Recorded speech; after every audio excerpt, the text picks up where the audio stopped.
Today we're going to teach you how to identify animal trackings and find evidence of animals in the wild. Also how to use plaster to cast them. And we'll be showing you the materials you will need to do so. After you find your tracks, you will need plaster and water, A cup and spoon to mix. A knife or scissors and a cup. and if you want to, you can put string in your mix, so that way when you lay it down on the track, you will be able to pick it out easier. Or you could also use a digging tool. Now we'll be looking for tracks around the area. Here we found some raccoon tracks. And I'm going to use some napkins and stuff to clear out the tracks so that way we get a better imprint of them.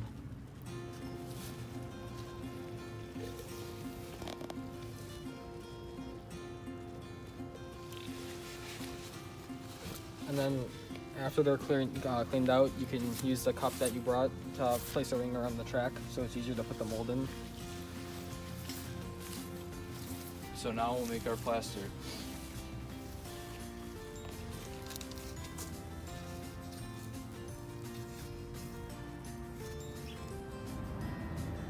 To start off, we're just going to add a little bit of water to the cup.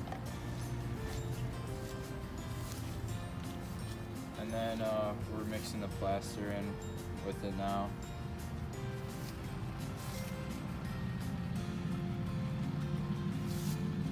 Stir it. Okay, then after you add it, you like to mix it until you get like chocolate milk consistency, kind of soupy, but no thicker than pudding.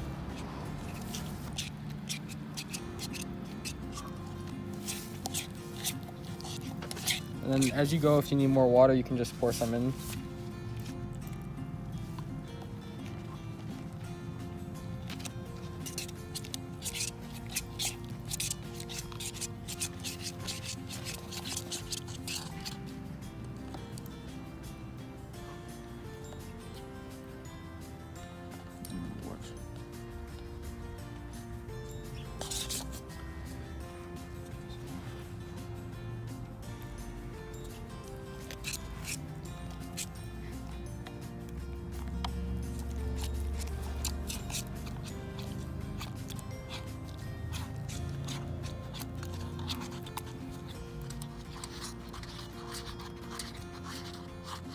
That's good enough.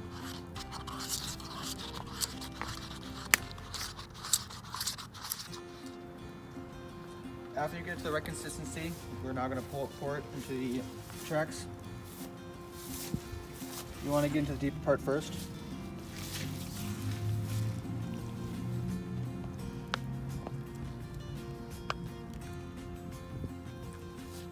And to make it easier to get out later, when it hardens, you could put string.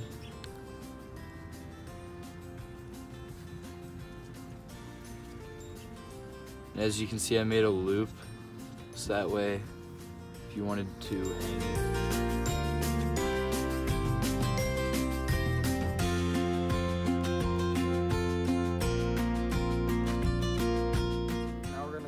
For some deer tracks in the nearby field. Scout hikes and campouts are good times to observe wild animals. You can also find plenty of evidence of animals in your neighborhood even if you live in the middle of a city.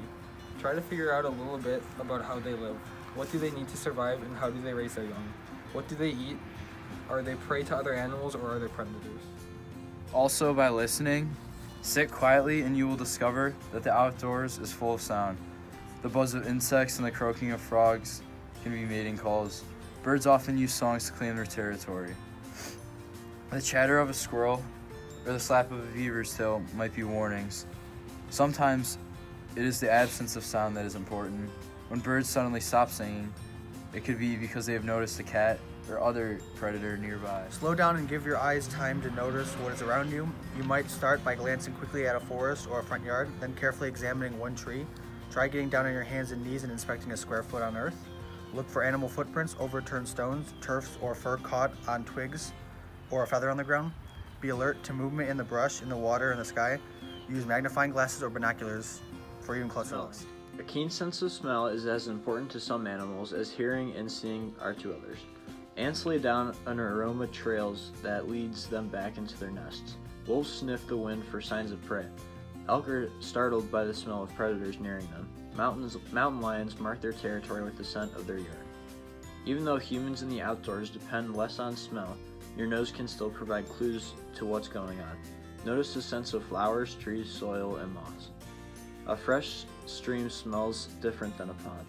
The stench of an animal carcass may reveal its location. So the field's really wet today, and we found tons of deer tracks all around.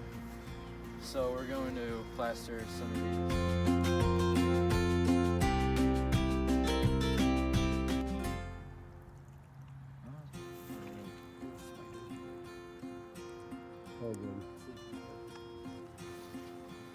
Animal tracks are easiest to find in mud, soft garden soil, sand, and snow.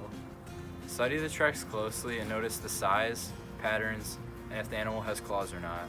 Check early in the morning or late at night and use shadows to help find your tracks. Here we have our molds from yesterday. Let them sit overnight, get nice and hard so you get a good print out of it. So, let's see if we Have to rinse them off.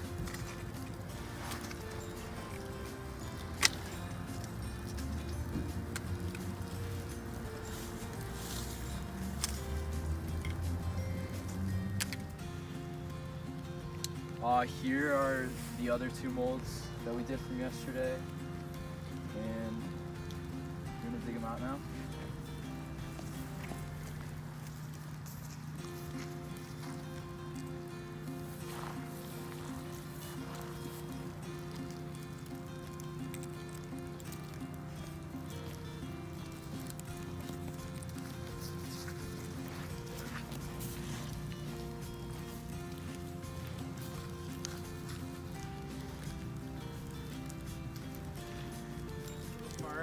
You start to see the little paw print with the little toes, and we believe this one's a raccoon as well as this one.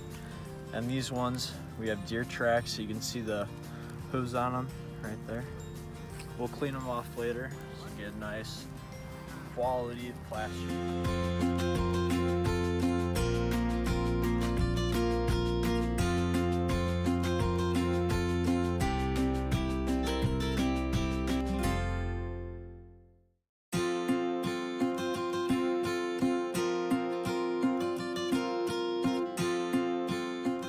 Thank you for watching. I hope this inspired you to go out and make your own plaster prints.